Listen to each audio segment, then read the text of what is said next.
গাইবান্ধায় বাণিজ্যিকভাবে কালো মেঘ চাষে ঝুঁকছেন কৃষকরা। রিফাতুন নবী রিফাতের পাঠানো তথ্য ও ভিডিও চিত্রে থাকছে নিউজ ডেস্কে বিস্তারিত। সবুজ পাতার কালো মেঘে ভরে গেছে কৃষকের জমি। এবার গাইবান্ধার বিভিন্ন অঞ্চলে বাণিজ্যিকভাবে চাষ হচ্ছে কালো মেঘ। লাভজনক হওয়ায় অনেক কৃষকই ঝুঁকছেন কালো মেঘ চাষে। ইউনানি আয়ুর্বেদিক ও হোমিওপ্যাথিক ঔষধ শিল্পের কাঁচামাল হিসেবেও এখন কালো মেঘ ব্যবহার হচ্ছে। বীজ রোপণের পর থেকে ৬ মাসের মধ্যে পরিপক্ব হয়।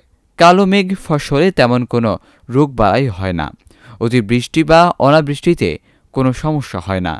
সাথী ফসল হিসেবে কোনো রকম খরচ ছাড়াই প্রতি বিঘায় ১৫ থেকে ২০ মণ কালো মেঘ উৎপাদন করা হয়।